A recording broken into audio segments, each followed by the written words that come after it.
Good evening, everyone. So nice to see you all here. My name is Teresa Wood. I live in Waterbury, and I also represent Bolton, Buell and Huntington. I'm one of 3 representatives who are here in person, and then we have Representative Granning, who is also joining us via Zoom. I'm not sure what Tom's hand is doing over there, but that was from before. You're doing like this, I'm not sure what it is. We have few enough people that I think we'll do just a quick around the room so people can get a sense of what town people are from. And we have another rep joining us. This evening is about providing you a brief update about what's happening in Montpelier and primarily to listen to your feedback about the things you are hearing, the things that you're concerned about, the things that you would like to see, the things that you want to make sure that we bring back to Montpelier. I'll let Jana is on the House Education Committee, so we're lucky to have her here tonight. Why don't we start, and I'll start with Trevor since he just joined us. We're just going to do a quick around the room, name and town. Trevor Squirrel, and I live in Underhill. My district is Jericho and Underhill. Great. Hi everyone, I'm Jana Brown. I live in Richmond and represent Richmond, and I have a kiddo at Campbell's Hump. So public ed is definitely a priority. Tom Stevens. I live in Waterbury and share the Washington-Chittenden district with Teresa, which again is Waterbury, Bolton, Huntington, and Buell. Transformation will look like in Vermont over the coming years. So if it's helpful, should I just give a sort of a high level of what that looks like? Yeah. So I'm going to refer to my notes because while it's not a very long bill, there are a lot of sort of different pieces and parts of it. And a lot of the details, I could talk about it for an hour, which I'm not going to do. So if folks have questions, please don't hesitate to follow up. We're going to be talking about this for months and years into the future, so welcome questions at any time. So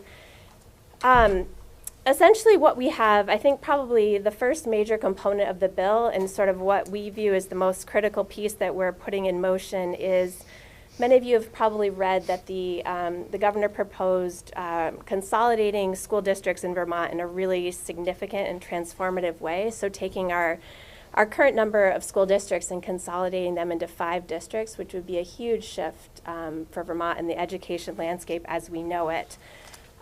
So after taking a lot of feedback and testimony from the field, we decided that the best way to sort of thoroughly and thoughtfully vet that idea, which we sort of agreed with at a very high level, like school district consolidation in Vermont to promote better outcomes for students and streamline operations, create some efficiencies, is a concept that we can all get behind, and the Superintendents Association was supportive of helping us chart that path.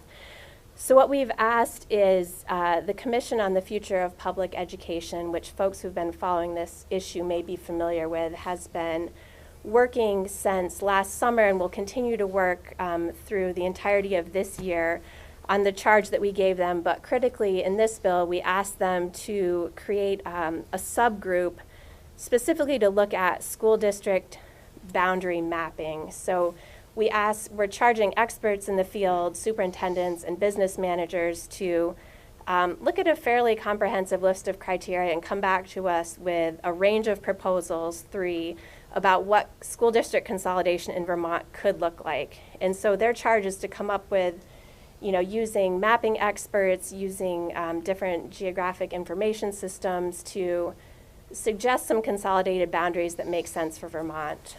Because I'm sure as many folks know who have grown up here, who have kids in the system, who have experienced public education in Vermont, it does need to sort of fit the circumstances on the ground, and that's really important, which is why my committee felt that we couldn't rush into that work. So we have this group that's going to be working over the summer and into the fall to come back to the legislature next year with some proposals that then the legislature will decide whether or not we will act on those.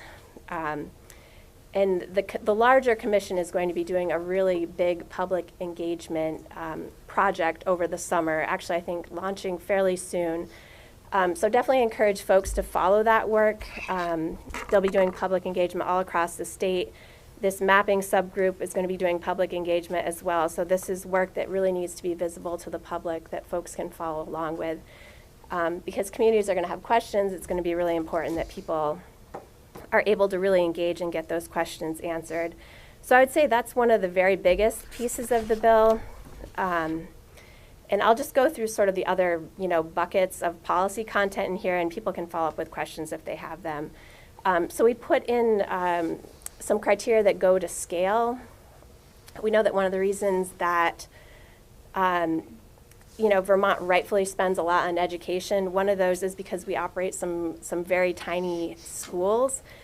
And it's been really tough for communities to sort of chart a path towards consolidation, but in conjunction with experts in the field of education, we really took a hard look at what makes sense for class size minimums across the state. Like as we try to really look at where we can create more opportunities for kids with consolidated schools or larger class sizes that really get at scale and sort of enhance educational offerings. The Superintendents Association and others really helped us thoughtfully sort of put some average class size minimums into our bill, and there's a whole process for how schools can sort of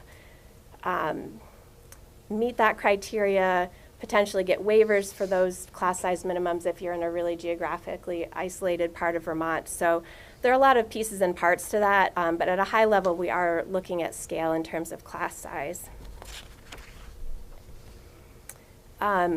We also know that state aid for school construction has been a piece of our landscape that's been missing for a significant number of years, I think since 2009 or thereabouts. So, we know that our school infrastructure is aging. I think it's probably ranks among some of the oldest in the country. And for schools to really modernize and look potentially at consolidation, it's really important that they have support and financing support to make that happen. So this bill does include the framework for restarting a school construction aid program. I think how that program will be funded and what the funding mechanism will look like is some additional work that we need to do, but it is a piece of this bill recognizing that we can't move forward with modernizing public education in Vermont without taking a really hard look at that. And then there's some other pieces in the bill that go to statewide cohesion. Essentially all of our districts now sort of operate in their own way, and so as we're thinking about bringing sort of cohesion to the system, we've asked the agency to take a look at things like statewide graduation requirements, potentially a statewide school calendar. There have been attempts in recent years to have a statewide financial data system and a student information system. So really looking from a systems perspective, where can we create some uniformity? And one of the big challenges around that is it really allows our agency of education to sort of pull data more easily from our districts, like really making sure that the communication around data sets can be a little bit more coherent, which I think will help with a lot of the important transformation work ahead of us. And then one other big piece that we asked the agency to come back to us with is, as we anticipate consolidating school districts across the state, there are a lot of pieces and parts involved in operationalizing that, whether it's teacher collective bargaining agreements, data systems, asset and property mergers. There are just a lot of pieces in terms of how we get from a vision to an actual reality. And so we've also asked them to take a close look at the estimate of the costs of transformation, because I think that's something we have to be really mindful of as we push forward with this. And then the bill also takes a look at strengthening our State Board of Education, which we recognize is a really critical piece of the transformation work ahead of us, because the State Board is the public-facing body for public education in Vermont, and we feel like it's really important that they have the resources and the ability to do their job well. And then the last piece, which is maybe not as much of a concern to our district, is more so to some geographically isolated parts of Vermont that pay tuition for their public students to attend approved independent schools. So there are some provisions in the bill that sort of speak to that system and sort of tightening up the criteria that a school needs to meet in order to receive public tuition. So happy, that's the really broad overview. Happy to take questions or hear thoughts. Yeah, why don't, if you raise your hand and then speak up. Let's have Senator Chittenden join us. Why don't you Oh, yeah. introduce yourself, Tom? Sorry I was late. I didn't know it took this long to get from UVM. So I'm Tom Chittenden. This is my third session. I'm in the Senate, and in the Senate I serve on Senate Finance. This is my second term, so a lot of my focus has been on the education funding formula, not necessarily the quality standards and more the districts, though that has been part of the conversation. But we've been looking a lot at the potential weighted foundation formula in a traditional form. I'm not sure if Representative Brown spoke much to that. Nope. I'm happy to elaborate on what I'm seeing that's been coming forward from Ways and Means that the Senate has also been discussing. In the morning, I serve on the Economic Development Committee, but that doesn't necessarily tie into this conversation, so I'll leave that to the side. Do you want me to elaborate on something? Yeah, go for it. Go for it, because that's sort of the other piece of the Yeah. education. So what I'll Discussion. say is, for the governor's plan, I want to also step back and say I'm a Vermonter. I grew up in South Burlington. I love this state, and I will just say that this conversation is what we do in Vermont. We've been doing this for 200 years, talking about how to educate our kids and how to pay for it. And if we're lucky, we're going to do it for another 200 years. So this is all part of the process. I always like to start this. I do see merit in some aspects of the governor's plan. I think as Representative Brown, when I came in and heard those points, he raises some good points for us to consider as ways to continually refine, continuous improvement, to look at ways to deliver top quality education for our kids. I personally see merit in looking at a more traditional weighted foundation formula. Vermont is one of 2 states that currently funds education this way. You already said all this? No, please. So us in Wisconsin have this mechanism where we have the school districts vote on budgets, we allow that amount to go to the state, and then we come up with formulas to basically cover that approved spending at the local level. It has not an incentive, but it has a tendency to drive up spending through different mechanisms where you share or pool the cost of that spending across a larger state where you get inconsistencies. One downside of our current formula, which has been in place for 30 years or so, is I've seen multiple qualified statistical analyses that show Vermont has the second highest spread of student spending across the school districts within our state, meaning we're not achieving equitable access to educational opportunity because too much of that access is determined by local appetite to pass budgets and approve bonding, and bonding is definitely part of this conversation. 48 other states have different approaches, many of them weighted foundation formulas, much more traditional, that the governor is putting forward, and I do see merits in taking those approaches. And there are some states that are, not to get political, but blue states. All the states care about the kids and kids having access to educational opportunities, but I want to say there are states with really good outcomes with traditional weighted foundation formulas, which has an incentive, has a merit, where I think it will reward frugality and it'll be consistent with how other states approach it. And I also think it will still allow for, within the compliance of Brigham, to allow communities that want to spend more to spend more. And then there's mechanisms we're looking at in order to ensure that there aren't districts out there that spend a whole lot more, thus creating that inequity. And so that's with the recapture rate, as well as it's also called the state guarantee. So that's where it gets really financially technical, but I'll be honest, it'll be simpler to explain if this passes than our current system, which is next to impossible to explain. I'm happy to elaborate upon it, but as much as what I just said sounded maybe like some gobbledygook, I personally do see it as meritorious and being more simplistic, straightforward, and consistent with other states. The big thing is that I would stress, how many people grew up in Vermont? All right, so what we're talking about is somewhat reverting to what we did before Act 60 and Brigham decision, but here's the big difference. Before Act 60, our foundation was about 7% of school budgets were funded from the state. We're not talking about going back to that. We're talking about having about 80 to 90% of the spending be established through a foundation, which will apply a great deal of consistency across the state and equity, while still allowing some school districts to spend more than that. So a foundation formula like what we did before the Brigham compliance, the Brigham Supreme Court decision, but just spending a lot more to get that greater consistency.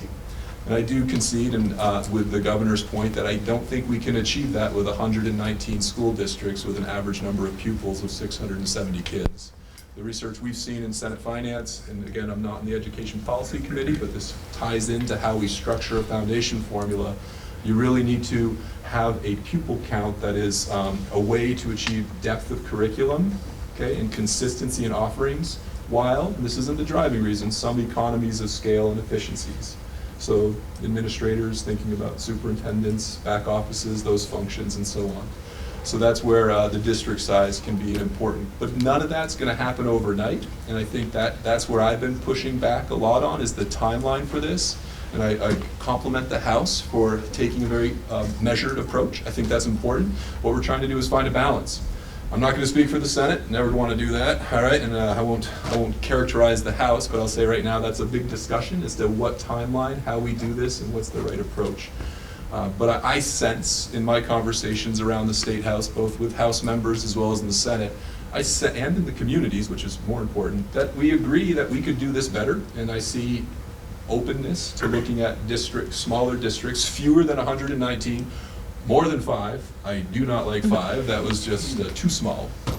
So that's there is probably a middle ground. I've seen as few as 9 up to 18. If you're at 18 or so, I see a lot of research that shows that superintendents about 4,000 pupils. We have about 84,000 kids in the state. So you do that math out, it's 19 or so school districts where you can start to achieve some of those benefits. And I think it has to do with rurality. If I'm talking too much, tell me to cut off, but happy to expand upon any of those technical pieces and what I've also been hearing in those conversations. Should I elaborate on anything specific, Representative Wood? I think that that's good, Senator Chittenden, and I think that, you know, the House and the Senate are in agreement that we need to make some changes, and we actually appreciate the fact that the governor put out a bold plan. We don't necessarily agree with all the elements of the plan, but you know, both the House and the Senate have been working on a foundation formula, so the concept that there will be a foundation formula, I think, is pretty much a given. What are the elements of it? How much does it start as a base? You know, those are the kinds of things that are currently being worked on, and implementation dates and times, those are all things that are subject to negotiation between the House, the Senate, and the administration. So I think that's, you know, maybe enough of an overview for right now. Tom or Trevor, either of you want to chime in? I'm good. Yeah, I just would say, and I didn't identify the committee I'm on in the House. I'm just serving for the first session on appropriations. Trevor's also on appropriations. He's been there for 3, 4, 5 years. 5 years. And so while we deal with money, we're not part of this conversation directly, because the formula is going to come from the Ways and Means committees, and that's the Revenue Committee. What I would add to this whole conversation is, again, I would agree with Representative Wood that the bonus for us is that the governor put something forward after years of not putting forward, and it is a political conversation in places, and you know, but to give credit to the administration, they put a plan forward so that we can have this conversation instead of what it's been like, which is the General Assembly having this conversation kind of in a way that didn't include the leadership of the state. And so they were able to agree or disagree in ways that didn't move a lot of this work forward. I would just say 2 more things. One is that the administration, a lot of this conversation really started, it's been going on. The governance part of this has been going on for years. The tax situation that happened last year was devastating, and it was a tsunami of property taxes, and we all agree that that is unsustainable.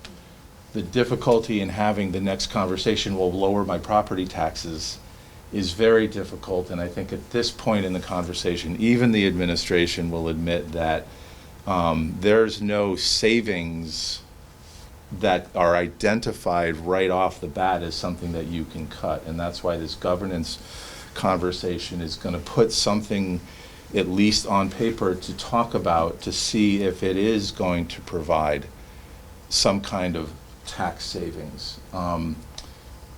We have a strange conversation when we talk about we want to protect property tax payers, which is 70% of the state, or it's a little different given income sensitivities and whatnot.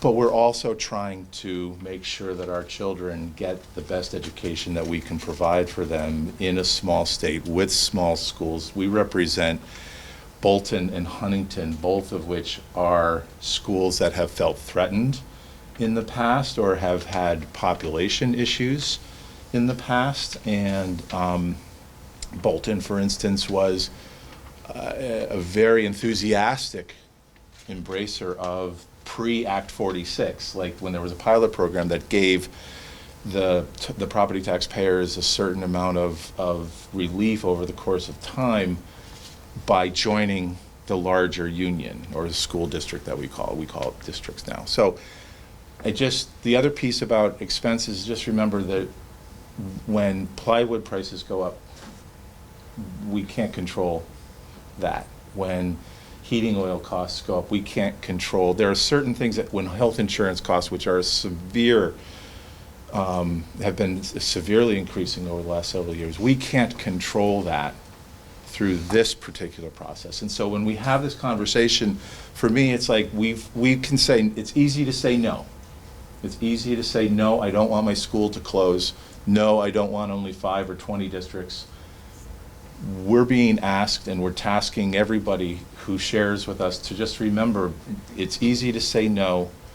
We hear it, but we also need to investigate yes together with you, with the Senate, with the administration, because if we just do something fly by night, to me, we're not doing anyone the service because changing the systems in the way that we're talking about is really serious stuff. And we hear the need to preserve our small schools, our rural character, but when you hear 5 districts, you're like, that's not, and yet there may be some benefits to and I just, without taking a definite stand, my stand is like, let's have the conversation honestly, openly, in a bona fide way, so that we don't think that we weren't heard.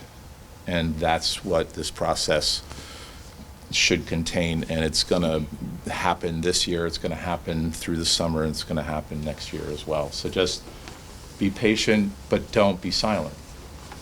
And that's what I would ask of my constituents who are here tonight. Just remember to, if you have a thought, please share it.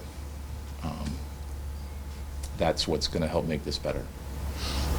Trevor, you have any thoughts you want to share? No, because I sort of agree with everyone here, and you know, Tom is right. It's not sort of the purview and the focus of our committee and the work that we do, and we've been embroiled in a budget over the last month or so, and so we haven't paid a lot of attention to what's happening there. We have not paid attention, but we haven't been able to focus as much on it. So, no, I have nothing more to add. I sort of agree with the sentiment of the speakers so far. Great, thank you. So yes, lady in pink. Right, sorry, I might have to go home in any minute, so thank you for letting me. All right, so I'm Christina Kelch. I live in Richmond. As I said earlier, like many people, my property taxes went up, but that's not what I'm here to comment about today. I'm a licensed Vermont educator. I have a master's in secondary education, and I've worked in 2 neighboring districts over 14 years. I also have 2 children who are currently enrolled here, but at times I've also homeschooled. And I sent 1 child to an amazing independent school that is sadly now closed, that met her needs in a way the public option at the time simply could not, partly due to the large class sizes and an outdated building design that is this building. I have a lot of concerns and disappointments with H454. I did read it over the weekend. I'm disappointed that the engineered narratives that shaped it weren't more strongly challenged. I'm also disappointed that there wasn't more willingness to fight for broader representation on the State Board of Education. But in general, my biggest concern is that these proposed changes will be most harmful to a group of children who are already marginalized. Students who are disabled by traditional learning environments, and students who need modifications and flexible supports to access an education. Many of these children are losing supports and protections as the federal regime decimates the Department of Education and the Office of Civil Rights. This will accelerate their marginalization and exclusion from local school communities. I say accelerate because the truth is many families in Vermont already struggle to see their children access FAPE, and they have been for years. It is not uncommon in the disability community to hear about families being coerced to homeschool, sometimes at the encouragement of school staff or medical providers, and many families share that they felt their only real option was to homeschool because they couldn't sustain the burden of ongoing labor required to continue to advocate for their child's access.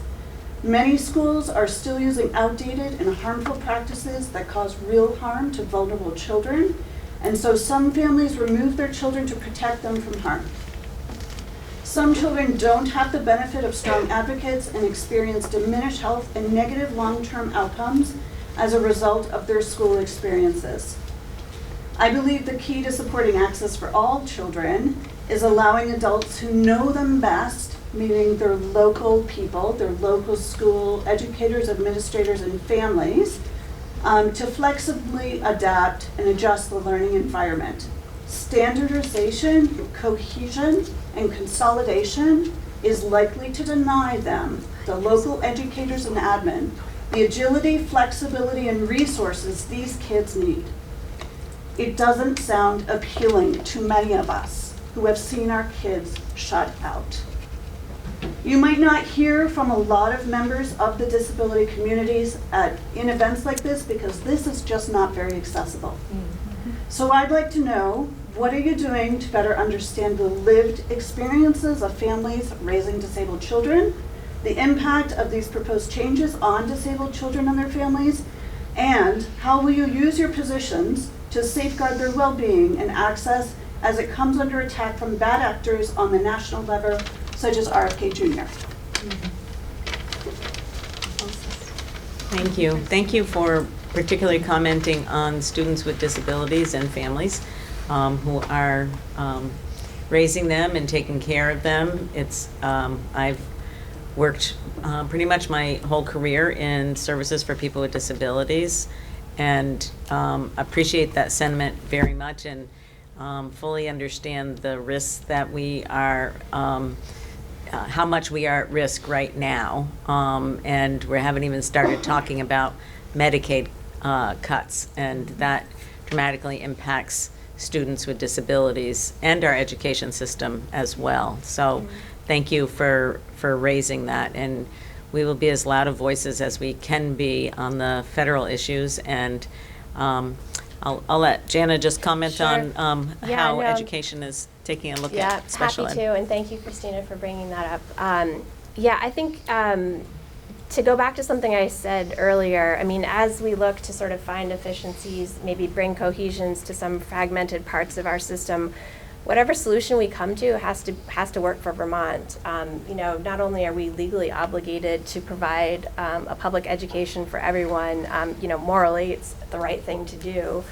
And I think, I know that we all take that really seriously. So, you know, part of what we're doing in sort of looking at all the different levels of our system is, you know we need really strong support for special education in our agency. So what resources do we need to provide to the agency to make sure that we're getting robust support for special education across the state? You know, when we look at things like scale and class size minimums, there are going to be necessary and needed exceptions for things like special education and targeted interventions. So, you know, we know that, you know, not all students are going to, the scale that we're looking at is not going to work in every classroom scenario, and so we do have to be really mindful of that. You know, and there have been some recent changes to the way we fund and deliver special education, and some successes that we haven't been able to realize because we need more resources, we need more centralized support at the state level. So I think, speaking for my committee, we're pretty aware of that, and it absolutely has to continue to be a priority as we look at transformation.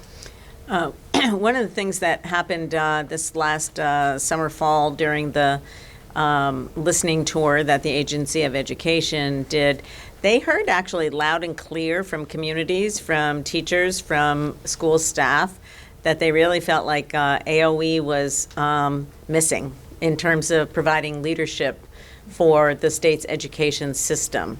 And that has been something that the current secretary has verbalized. She understands why they're seeking to fill a bunch of vacancies.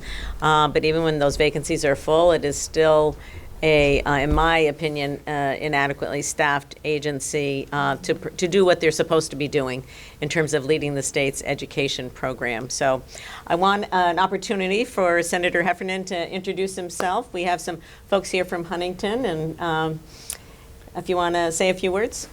Well, hello, Steve Heffernan, Addison County rep that now encompasses Huntington, so thank you for the invite. Sorry I'm late. I went to the Camel's Hump School in Huntington, not here first, so I missed the middle school part of it, so my apologies for being late.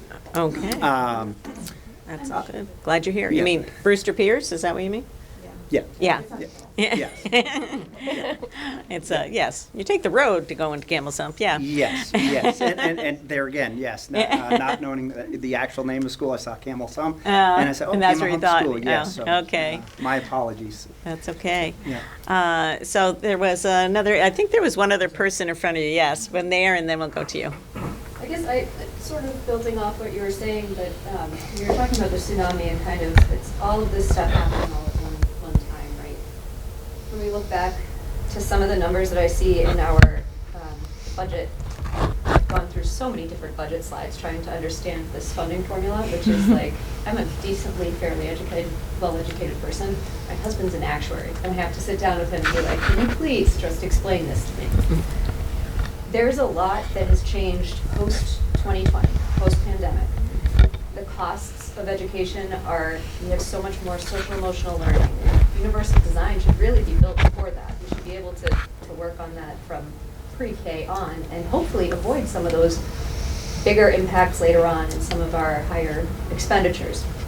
But that doesn't really seem to be happening. And then the health insurance, out of pure curiosity, are we self-insured or do we go through, is it like a self-insured, is it statewide, is it district-wide, is it self-insured with like a stop loss, or are we just? Statewide. It's a statewide? Statewide.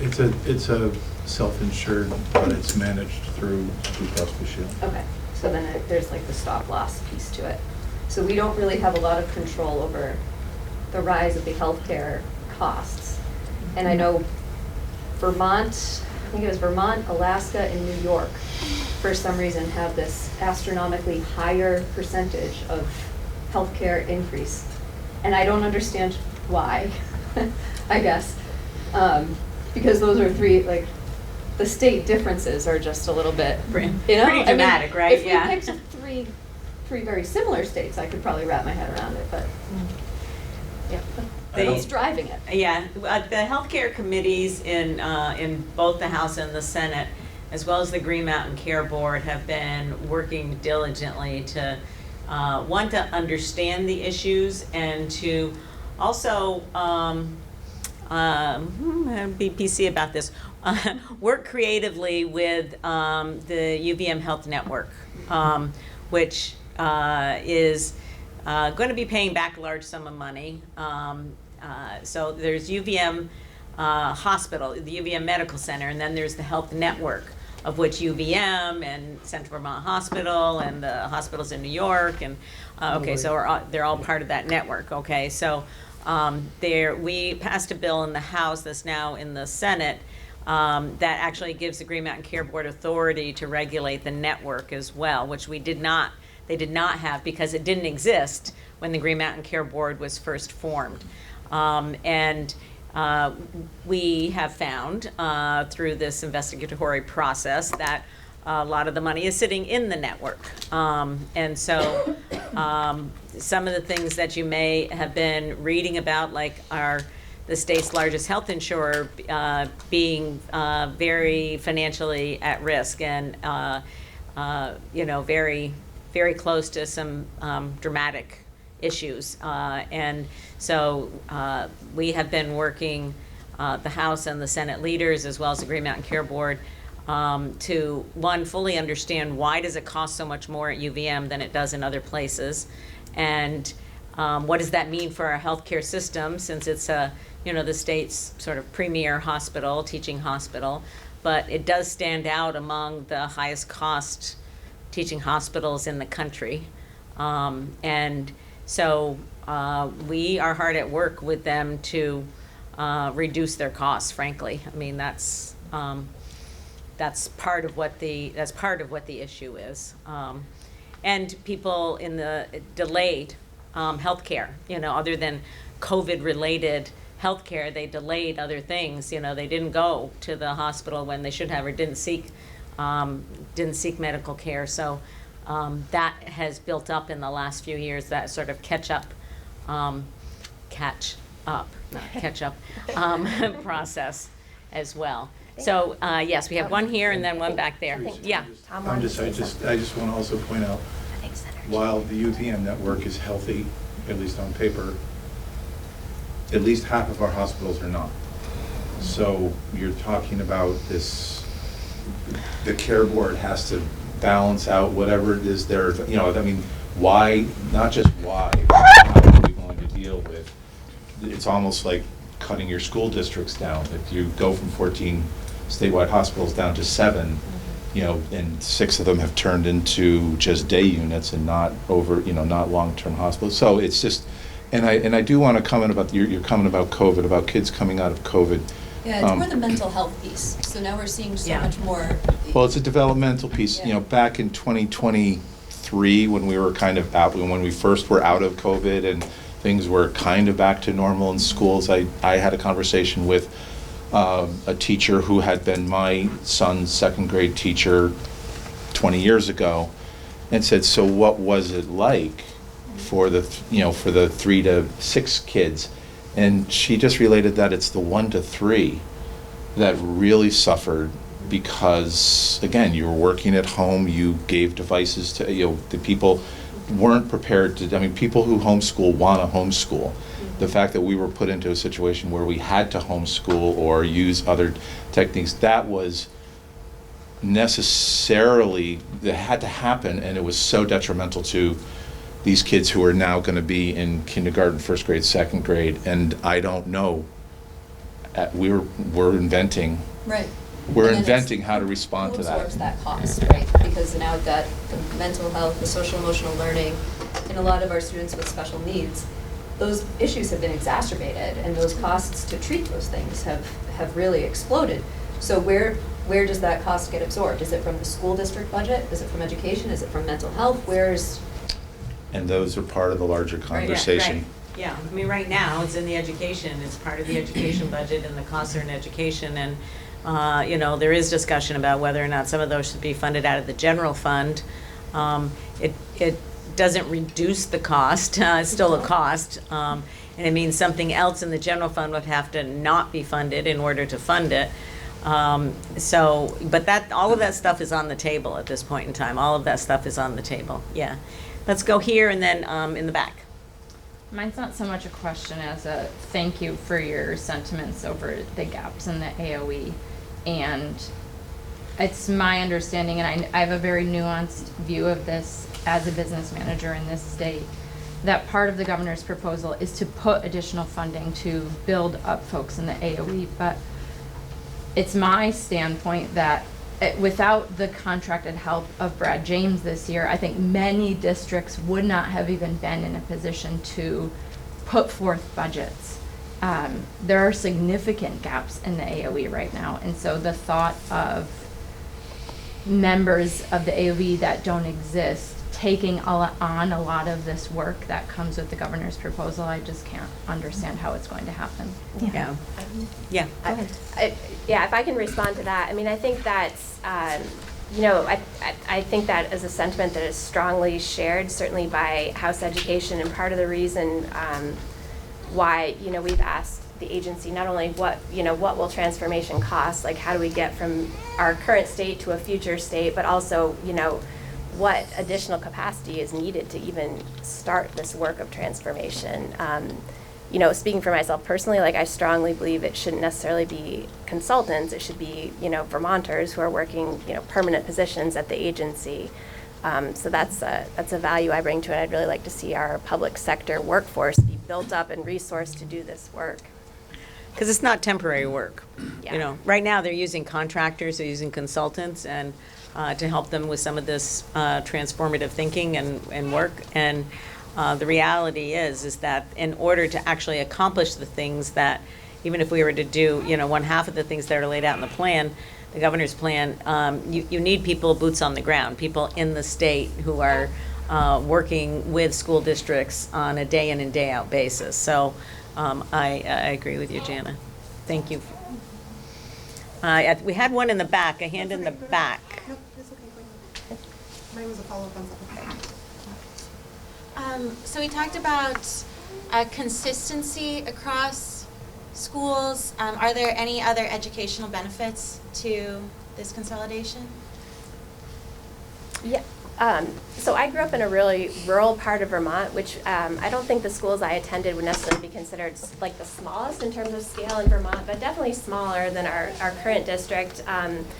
You know, and I know a lot of communities feel really passionately about their small schools, but we've heard some really interesting testimony from the education field that when you're talking about 5 or 6 kids in an entire class or grade, like the educational experience isn't necessarily always as beneficial as it could be in a larger setting where there's sort of more resources and more opportunities. And I have a lot of colleagues on the House Education Committee who are teachers. I'm not a teacher, but you know, it's been really interesting to hear from teachers who say, like, sometimes those like very, very small class sizes are actually really challenging for teachers as well because they don't always have a peer group.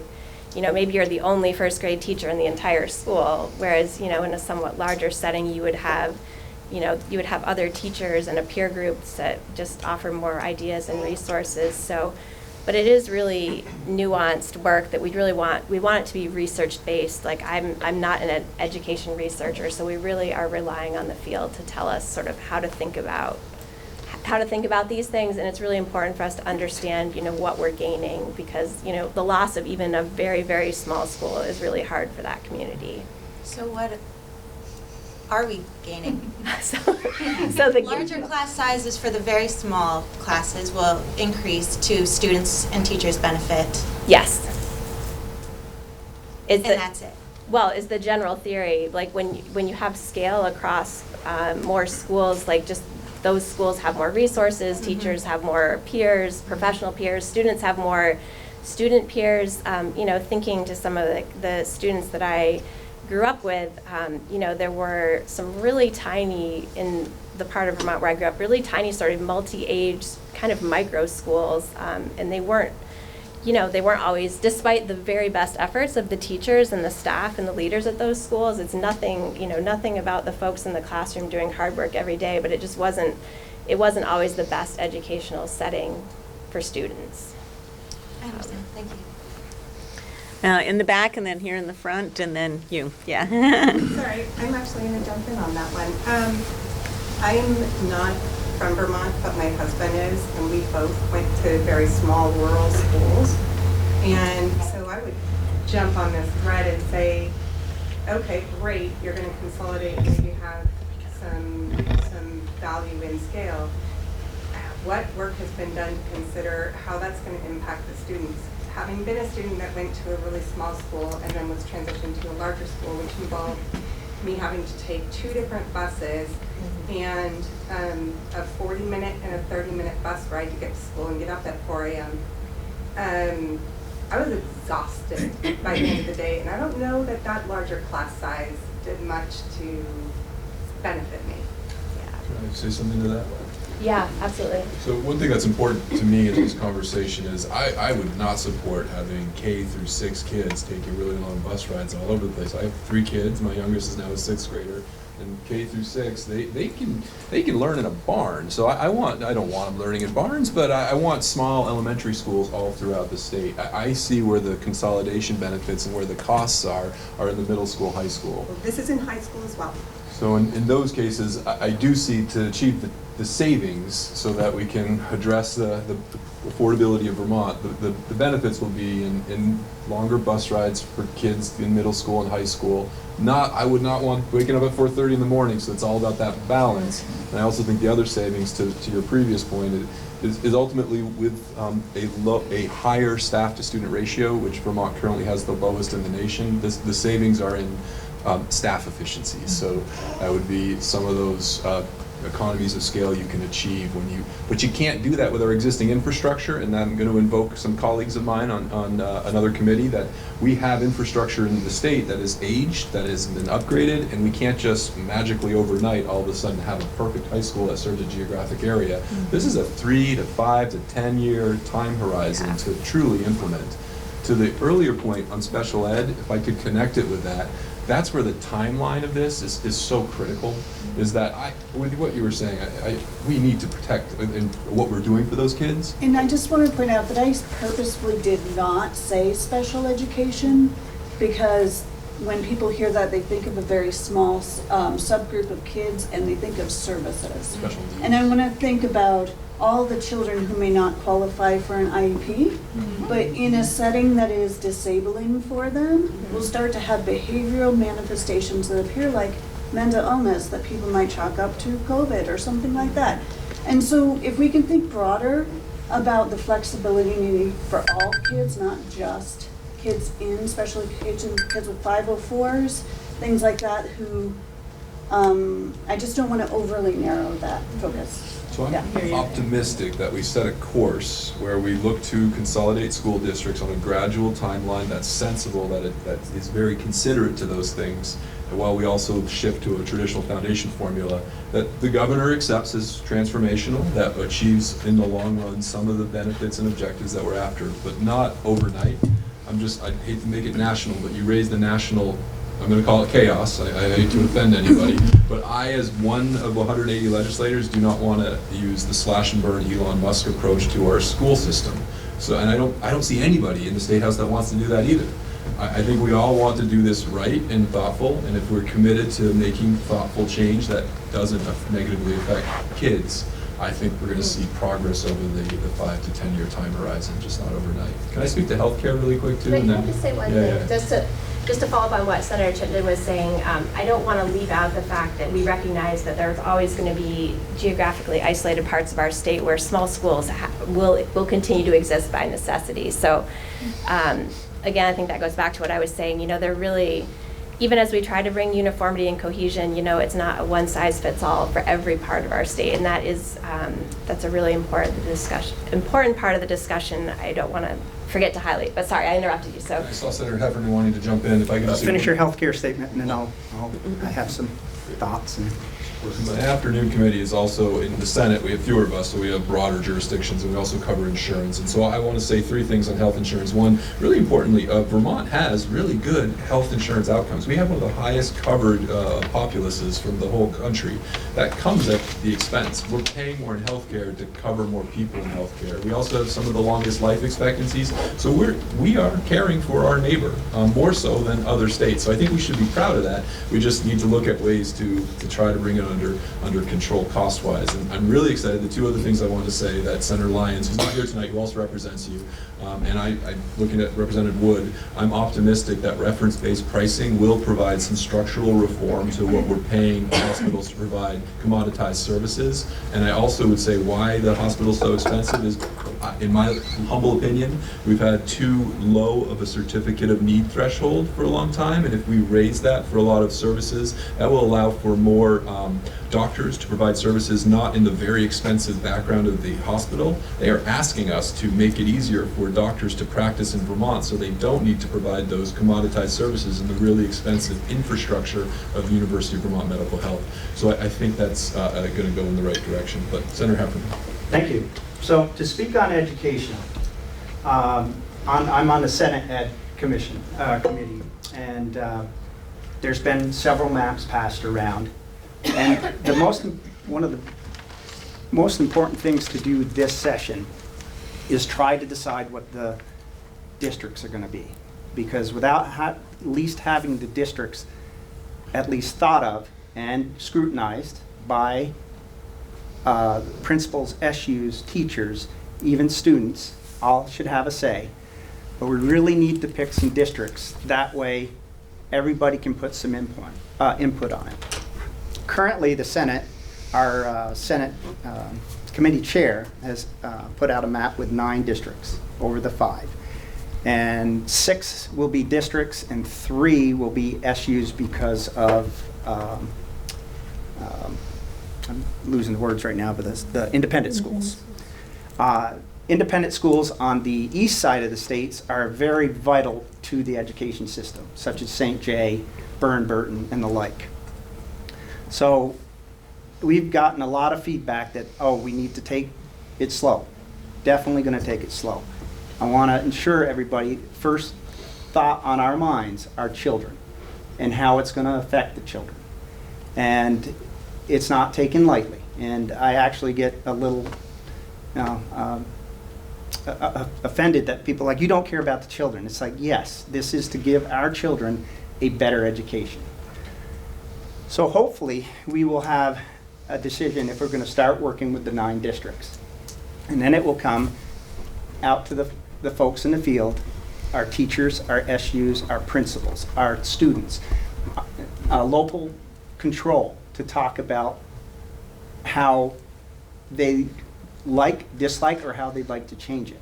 But without deciding districts, we're just going to have the same educational system we have right now. And it's not the teachers that are doing it. Teachers are doing a fantastic job. So don't think it's about the teachers, but it's making it affordable, economically affordable for your tax dollars, my tax dollars. And that's what we're looking at.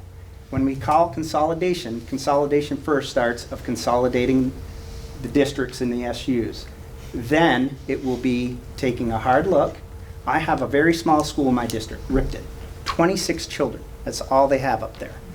And they're 20 minutes away from 2 other elementary schools. So is it wise to send them there, where they'll have a larger class size? And that stuff we'll look at. It's just not, nope, that's what's going to happen, because Lincoln is small, but they've showed their viability on how they're working. And if we can use that elsewhere to keep our schools small, we will, because it is important to Vermont. Every single one of us here, every one of us, the House members, the Senate members, we all take that in consideration. It's not just a carefree, whatever's best. We want a workable system that is great for our children, a #1 school system, and affordability. That is what we are striving for on the Senate Education Committee. We have our Seth Bumgard has told the committee we are dedicated to getting this right, taking our time. But we really would like to see the district settled so we can start governance and that. So that's honestly what we're trying at the Senate level, and that is why. If we kick it to committees and it doesn't come out till next year, we're at 2030 before any changes will even begin to start. And financially, our schools, we're buying down the cost of education. We can't keep doing that. That money's not going to be there. And what's happened at the federal level scares us, makes us all nervous. I don't care if you're any 3 of the demographics. It's nerve-wracking. So. Yeah. In the back first. Yeah, okay. I think you both had both had your hands up back there. No, you didn't? Okay. No. Oh, okay. I might have raised my hand twice. So I just want to say a couple things. For me, I'm okay increasing my property taxes when I know it's going to education. I care about it being efficient.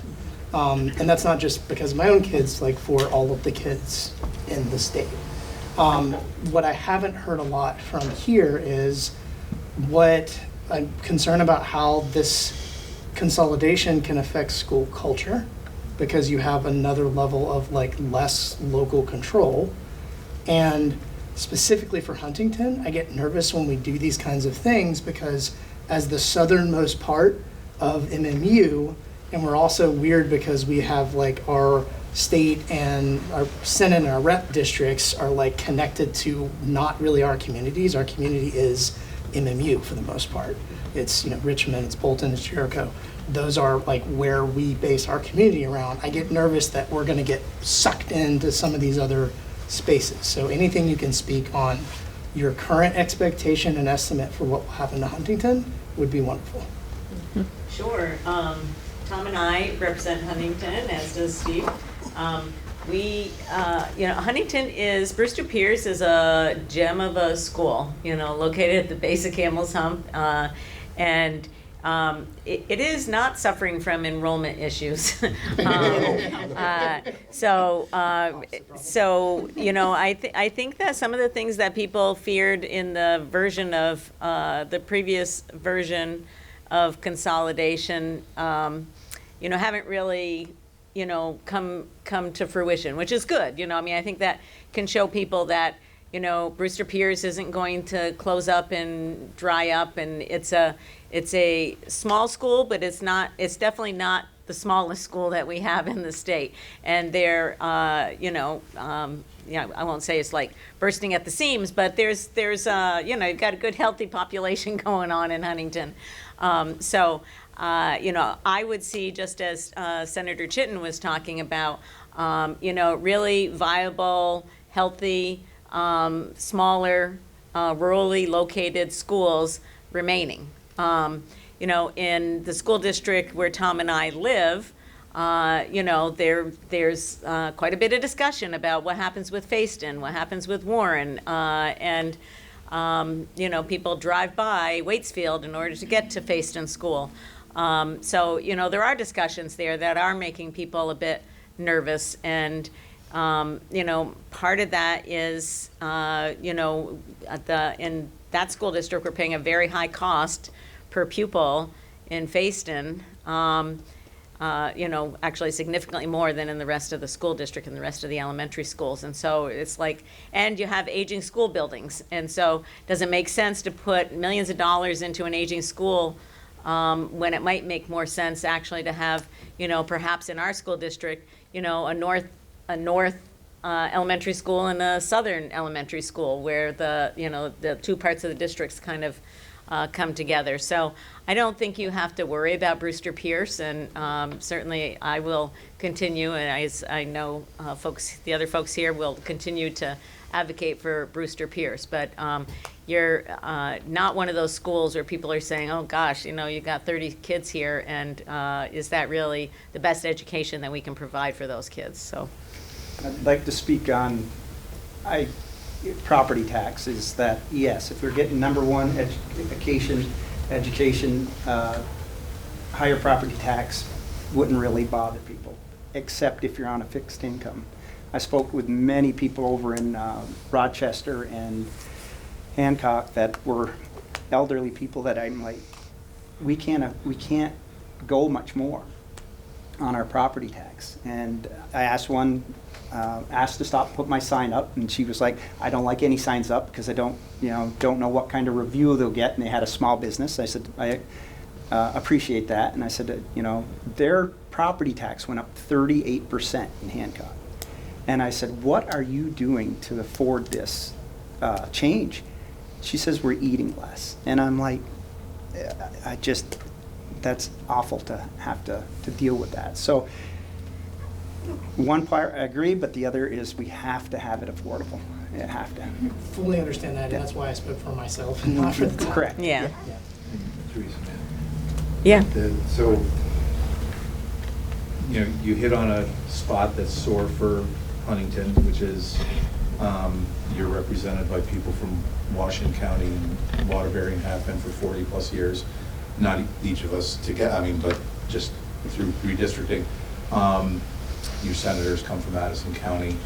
You're in the back corner of Chittenden County, and so is Bolton. And I want to go back to just before Act 46, which was, John, when was Act 46, 10 years ago now? There was a precursor to that, a pilot program that Bolton embraced because their costs were so high, comparatively speaking, to Huntington, to anybody else in the MMU district. And when Act 46 came in, so they essentially embraced what turned into Act 46. Huntington did not. Yeah. And the Harwood district was different. It was it didn't affect as much, because consolidation had been done many, many years ago. And so it was a test for your as your representative to say, you know, to commit one way or the other, to say, do you support Bolton or do you support Huntington? And for us, it's about giving each of our towns a voice to come to the State House to do the things, to hear what you have to say, because it is different. And Brewster Pierce was exactly what we're talking about. Not Brewster Pierce, Smiley was graduating 4 or 5 kids out of 4th grade going into 5th grade here, you know, and it changes, but each of those schools, you know, when we talk about the Harwood district, the question I have is, do you want to be the person who walks into a Facein school, the town meeting at Facein, or Moortown or Waitsfield, and say, the state's decided to close your school? You know, it's a very difficult place to be. So the voice we hear, and especially with Huntington, because it is a great school, as is Smiley, I mean, every town's schools are great. And so we hear, and we have heard in the past, how nervous Huntington has been about losing that local control. That part of this whole conversation, this is I mean, sometimes people lean on local control as a crutch, but in this conversation, we're hearing it again and again because of these small, isolated schools. Just a quick note in response to that. I was someone, you know, I'd moved into town, I think 3 votes in that had happened, and I was there for the last 2 or something. I went and have been a very vocal supporter of being an MMU, but it just, when we start changing stuff, I'm like, wait, I wanted to join an MMU. It's like I joined the EU and now I'm like exiting. You know? So it's like, that's where like I want my kids to be able to go to MMU or at the least see the U. I don't want them to have to go further away and like get pulled away from the community we've been developing. So. And just the other facet, we've talked about healthcare, we've talked about construction, transportation. What are the effects? Yeah. Already the kids who are at the end of Hanksville Road got to go, if they're going to MMU, or driving 23 miles each way. So that's a huge piece of the conversation, which wasn't initially covered in this conversation, but the Education Committees will be looking at what are the effects of having to get up at 4:30 in the morning on little kids. And so it's not just class sizes, it's what does it cost with respect to, in this case, transportation. There's lots of facets to keep. So we have about 15 minutes, and I would love to hear from some folks who haven't had a chance to speak yet. So I'm just going to kind of go from right to left here. So this lady there, and then over there on that side. Thank you. Okay, thank you. I'm glad to hear Representative Brown mention that the statewide calendar is in the current proposal. I think that's a really good thing. Kind of doesn't cost any money, I don't think, and I just think that would be a good step to take. It would be great, in my opinion, if phone-free schools could be tucked into that bill as well. I think that's a move that doesn't cost any money, and I think, although there may be some parents that object to it, I think that video that the kids in Thetford made saying how wonderful it was now that they don't have phones in schools is well worth watching. Nobody's mentioned universal school meals, but I'm really glad to hear that that's not on the table and that we are sticking with universal school meals. I think that's a good thing. As far as giving the Commission on the Future of Public Education the task to figure out how many districts, the more we can make that a discrete task, maybe with specific parameters. And I know there are 3 proposals on the table right now. There's the governor's proposal, there's Senator Bungart's proposal, and Edie Granning has 25 school districts in a proposal that's on the wall somewhere. And if we could sort of start with that, because quite frankly, I don't think the Commission on the Future of Public Education in Vermont accomplished too much in the first 6 months through December last year, and then the elephant landed in the middle of the room, which is the governor's plan, and they were just, you know, what are we supposed to do, was kind of where they've been for 3 months. So the more we can give them really discrete tasks so that they can actually accomplish something, that would be really good. And as far as scale and minimum class sizes, I've been told over and over again that one reason MMU's budget is in the lower spectrum of school budgets statewide. Is that still true, John? I think that we're really frugal, and we have what U.S. News and World Report says is the #1 school in Vermont. And I think what I've been told is that's because we benefit from scale. And so I don't think minimum class sizes is a bad thing. My 2 kindergarten grandchildren are in Burlington in classes of 22 kids. That's a big kindergarten class. And they're thriving and they love it. And that was coming off 5 years of isolation from COVID, and they've adjusted. And so, you know, and I have a good friend whose child is in Warren in a class of 6 kids and is struggling because she has no peers. And finally, I just want to toss out something that I've been suggesting a couple times. We know some sort of consolidation is coming, and I would love to see us take the initiative to start talking to CVU and seeing if CVU and MMU have any interest in combining into one district. I think CVU's pretty much at 4,000 right now, which is the magic number, what I'm hearing, but we would add a couple more thousand to that, 2,500 maybe, so we'd be a little bit big, but I think we have so much in common with the CVU district, where south and east ring around the central core of Chittenden County, and I think we have similar values. We have both have really good schools. I graduated from CVU a long time ago. And I just think it's worth having a discussion with them, and maybe we can show the rest of the state how it can happen. Bongart's plan has CVU, MMU, and South Burlington. I know so you'd if like we- South if we could Burlington. join- I know. Well, I want to make sure we have an opportunity, because this is about us listening, so if we can, yes, we're going to go here and then over there on the side, yeah. I just wanted to comment on student-to-teacher ratio. If we increase our class sizes, are we also planning to increase support within the classroom? Because right now, I know our teachers are struggling, right? They're struggling because of the social emotional struggles that students have. I have multiple kiddos on IEPs, and being in a larger class size is really challenging for them. And so while some kids may thrive in a larger setting, other children without support are going to start to decline. And even those kiddos that are not on IEPs or not seen as struggling are going to start to struggle if we don't have support built up enough for students and for the teachers, right? Because we're getting teacher burnout, and of course they are. I educate future teachers at UVM, and you know, I talk a lot with them about their placement in schools and what their plans are and what they're hoping for.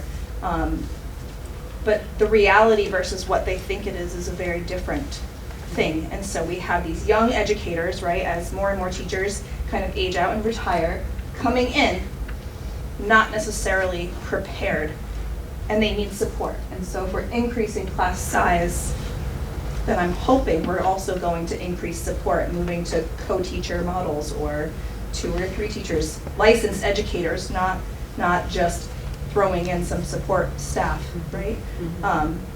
We need that too. Thank you. Again, Susan Lambert, and my question, I think for the sake of time, is rhetorical tonight, but I've heard a lot about effects on children and impact on children, and what I'm wondering is how might we change the messaging to benefits for children? I think that will really help the conversation as far as you know, people's property taxes, as you were saying. So how can we change the messaging, and how can we change the language? How can we know, to your question, what the benefits are? Thank you. Words matter. Okay, right beside you, yeah. Harmony Roll, I live in Huntington as well. I've worked in a lot of school districts around the country, in Alaska and Washington and Rhode Island, as well as here in Vermont, and I have seen the difference between small intimate school districts and really large ones that mandate everything and are one size fits all and actually waste a lot of money in the one size fits all model because they buy the same thing for everyone, whether they really need it or not. And so I'd like you to keep that into consideration. There's a sweet spot.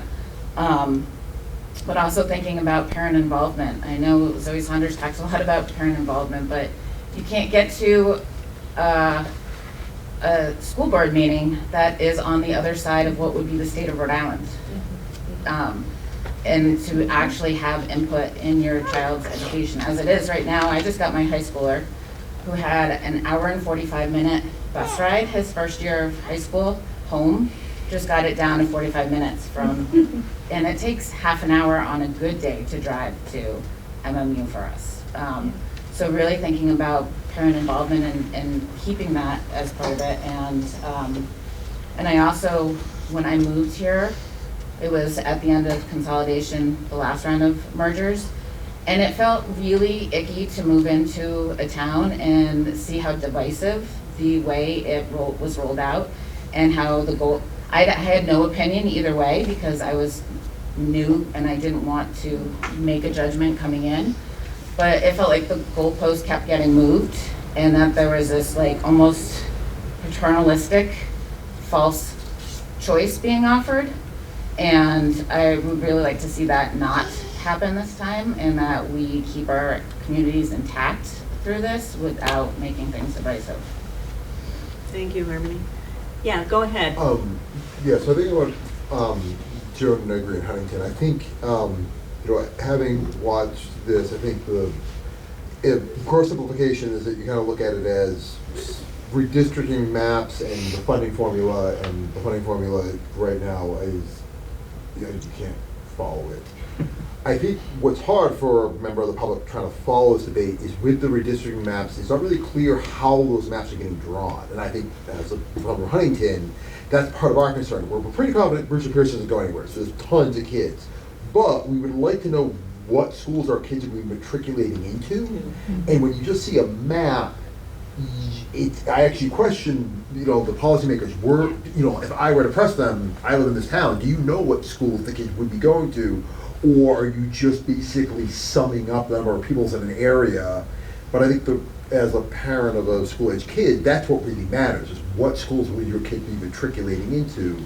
And keep in mind, for those with multiple kids in schools, are you going to run into the fact that where you draw these lines, will siblings still be able to go to the same schools and things like that? So I think, again, being a local interest, I would like to see Huntington stay in the course of schools that it currently is going into, because those are the communities we interact with.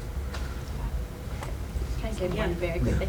So a couple of folks have mentioned this, so I wanted just to offer a point of clarity that when we created this subgroup to sort of give us some mapping options, a couple of things folks have mentioned tonight are definitely criteria that we've asked them to take into account. So historic attendance patterns in a community, like as in the case of Huntington. So yeah, the goal is to definitely look at some options that are going to maintain community cohesion and sort of to the best extent possible sort of maintain where folks have historically gone to school, like keeping those communities. The patterns, yeah. Yeah. In the back. Thank you. Also, maybe just a point on messaging or what it sounds like for the public. Sorry, when it's Trevian, I live up the hill here. To myself, being a parent of a kid at RES, other friends, kids in Essex, Burlington. Right now, even ones who I feel like are also sort of informed, if I were to boil down what I think the story is got into financial trouble, Republican governor gonna go kind of big with an austerity type proposal where we kind of go with a story that schools are screwed financially, so we need big disruptor energy. That's what I'm feeling like, and you can imagine that's often said like kind of derisively, like, man, I can't believe we're even having the conversation because it's going this way. I'm feeling like that's not how you all are presenting it to us, and it sounds actually much more positive and productive experiences you guys are having day to day right now. I don't know if that's made its way out to everybody. I think a lot of us are feeling like you all are like getting muscled into making terrible choices. So if that's not the case, like, one, I'm happy to hear it. Another one would be, in coming months, like, please keep doing stuff like this or some sort of storytelling where the base principle isn't things are really bad, therefore we gotta make bad choices. Because that makes me feel uncomfortable if I even want to say I'm supportive of something, because it always feels like because there's scarcity, we make bad choices. Feels like it's this kind of boot to our throat feeling. If it doesn't have to be that way and it's not that way, let's hear it told that way for us, please, and then we'll be more supportive and help you guys do what you're trying to do. So that's trying to speak for a few friends when I say that. Thank you. Thank you. So the governor's proposal is just that, a proposal. It was designed under the AOE's using scale, foundation funding. It wasn't just thrown together, and the 5 districts puts the scale almost at working at its maximum best, according to the model. I didn't like it, and nobody else liked it. And the governor kind of probably knew that. But he was challenged to put something out. He did. It's well researched. There's a lot of good, it's not just thrown together. There's a lot of good, I can promise you that, there's a lot of good. But it's not for Vermont. But we have to find something that is good for Vermont. So it's like the House wants to put it to committee. I guarantee they'll come back with 3 maps. If they ask for 3, I don't know how many asked. Nobody's going to be happy with the maps. We're going to continue to move lines. So that is why on the Senate side, we're going to say, we'll start with this and let the SUs, like you said, Huntington will look at it and say, hey, if you did this, this is going to work well for us. The map looks okay. The Senate map looks okay for us. Right. Well, I just want you to, I really, like you said, the height that we got, that we're ramming it down, it's that, no. But we do have to decide on districts before anything else can happen. That's one thing I'm very new. I'm a freshman, didn't know hardly anything about education, and it's getting like fed with a fire hose. But I'm learning, and I can assure you, on the Senate side and the House side, we're not rushing it, but we are going to keep moving forward. And just watch the committee. They're live and they're saved on YouTube, so you can watch anyone when you're At really any time. concerned. Yeah, go ahead, and then we're going to wrap up. Can we all say like I wasn't planning Yeah, to we all ask, do. but since y'all spoke to Brewster Pierce, what are the thoughts on Smiley and the school, elementary school in Underhill? I feel like there was a robust response to Brewster Pierce. You want to address Underhill? Talking about when we closed? Yeah, yes, exactly what You know, it was an emotional conversation and discussion, but I think folks that were probably going to be impacted by it, I felt that a lot of them were comfortable with making that change. Oh, yeah, I don't understand. So Underhill is closing and they've been. No, we already went through that. Oh, okay. We did that Is before. there? We went from 3 to 2. Well, what about the one that's still open and the Smiley School is still open? Like, where are we at with those two? I'll make a comment about a guiding principle I have in this, in that, one, I don't want the state, us down in Montpelier, deciding which schools gets closed. So Exactly. I want the school districts along rational lines that already match existing school districts, which is what I see in the Senate plan, to have MMU and community members talking to MMU leadership, and maybe that's MMU, CVU, SB, who knows, but then they having those discussions. So local control is not going to be eliminated in any plan that I'm going to support. It's just a matter of how we define local so that we achieve some of those benefits. So I'm sorry to not speak specifically to it, but I don't know about the Underhill School. Right, that just leaves me to read between the lines. That happened a couple of years ago. Yeah. So I think that we're going to wrap up. I want to just give each person up here like maybe 1 minute. I'm going to start. So I just want to say thank you to everybody who came out this evening. We really appreciate it. We will continue to communicate with you as things start to sort of firm up and there's a direction that's coming out. What Representative Brown went over is what the House is going to be proposing to the Senate. The Senate doesn't like it. We already know that. And so there will be discussions between the House and the Senate and with the administration as well. I think, one of the things when we were talking about controlling costs, we're really not talking about reducing existing costs. I mean, I think that, should be known to people. Consolidation in and of itself does not reduce costs. We know that already.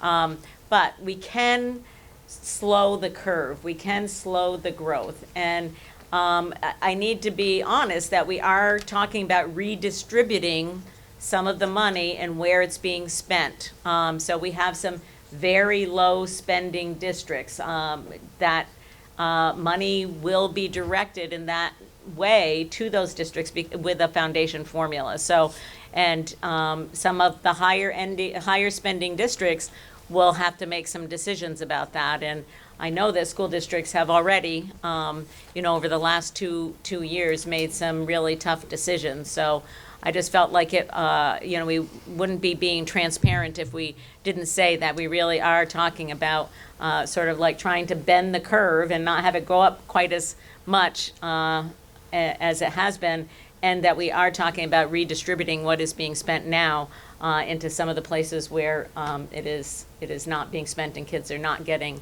equal access to opportunity. So we'll let you have the last word because you're on House Education. Well, thanks. We'll move to you, Steve, and then right around. Great. So I want to thank you all so much for coming out tonight.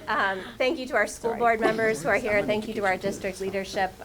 This is such a strong district, and I think as someone in the back said, I don't want these hard conversations to imply that this district and other districts around the state aren't doing an incredible job every day teaching kids, meeting their needs. I mean, this is incredible work, and I know that it's really hard to have full context for a lot of these discussions, and so I really encourage any of you here to reach out to any of us if you heard something tonight that you think, I want to know more about that, or I didn't understand it, or just to really talk to us about the values that we're bringing to this conversation, because as you can tell, like all of us have slightly different perspectives.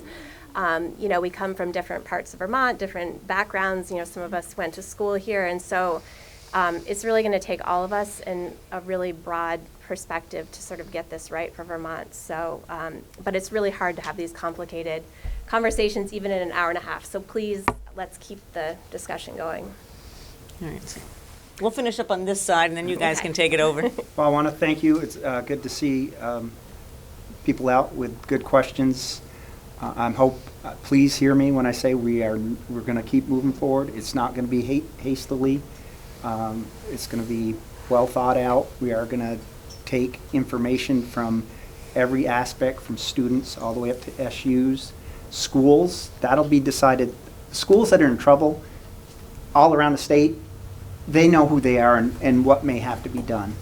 And then it's just making sure the right steps are taken and that it's done not hastily. And that's the only thing. I try to reassure you that we are not going to hastily do it. But it is something that we've talked about for years to be done. And I kind of understand now why people don't want to mess with it, because the legalese that's going to go into combining these it's huge. Mm-hmm. It's scary just looking at it. But we're up to the task, so we're going to try it. I really appreciate your comments, sir, in the back, and I think that's one thing we need to do more out of Montpelier is talk about where we collectively across all three parties have agreement on, and I do see that we all care about kids, and we all see that there's better ways that we could deliver education, and where I think the debate and the friction right now is on that timeline, and but we start with, we see merit in the proposals before us and having this conversation. That needs to get out more. And we need to hear more from people too, so that we don't recalibrate and just get in a dome or a bubble where we're not hearing from people in the right way. More transparency in general, please. I emailed the secretary when I read the bill and the plan and the look and see, zero response. None. I said, sure, email me. No response. Well, I'm going to say, that's the last thing I was going to say is, please email me. But, Thomas.chittenden@gmail.com. I'm very Googleable. You can get me on the legislative page. I do my best to respond to everybody, and I definitely want to hear from you. I'd like to thank everybody for coming out and starting this, being part of this conversation. You're lucky in the sense that Edie is the chair of the school board here, and she jumped right on when it became clear that this was an issue that I can't remember going out into during the session and having these kinds of hearings with constituents. So thank you for coming out, and I will, again, put a little bit of the onus on you. We will contact you as much as we can through Front Porch Forum and things like that. You can't necessarily get an accurate read on the media. You'll get a general idea of what's happening, but when it comes to these, okay, we'll finish with the bill in the House this week. Then it goes to the Senate. We won't know what's going on with the bill any more than you will. So just feel free to reach out. This is a really sensitive issue for all of us, and I think all of us who are representatives can't speak to the agencies, can't speak to the bureaucracies where you're not hearing responses, but we will do our best. I will do my best to try to stay in touch with those of you, even if you're from Richmond, you know, or Underhill.